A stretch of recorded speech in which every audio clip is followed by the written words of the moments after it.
తిరుమలలో కొప్పెర అంటే ఏమిటంటే, తిరుమల శ్రీవారి ఆలయంలో హుండీ గబగబా నిండిపోతూ ఉంటుంది. కాబట్టి పెద్ద గంగాళంలాగా ఉండే పాత్రను హుండీలాగా తెల్లటి గుడ్డ అడుగు భాగంలో ఉంచుతారు. ఆ హుండీ పాత్రను కొప్పెర అంటారు. తిరుమల శ్రీవారి ఆలయంలో ఈ కొప్పెరలను హుండీలలాగా వాడుతారు. హుండీ నిండింది అని తెలుస్తూనే అక్కడ ఉన్న సిబ్బంది మరొక హుండీని ఏర్పాటు చేస్తారు.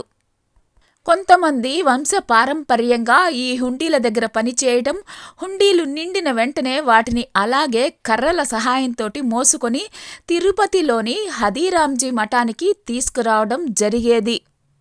పూర్వం తిరుమల ఆలయ నిర్వాహకులైన మహంతులు ఈ మఠంలో హుండీలోని డబ్బును లెక్కించేవారు.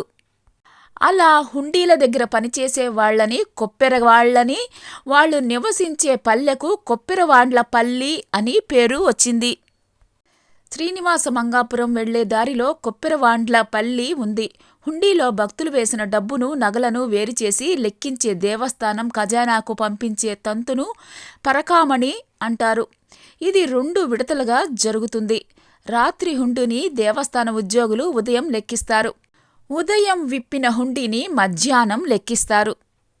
రాత్రి నిద్రించిన హుండీని తోకముల్లె అని అంటారు.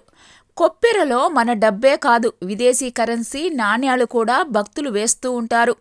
హుండీ ద్వారా వచ్చే పట్టు వస్త్రాలను దేవస్థానం వారు తమ పరిధిలోని ఆలయాలలో కావలసిన సేవలకు, పండగలకు ఉపయోగిస్తారు.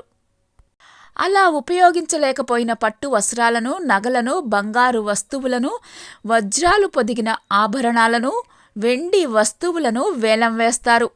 లేకపోతే విలువైన నాణ్యమైన వాటిని శ్రీవారి ఖజానాలో భద్రపరుస్తారు.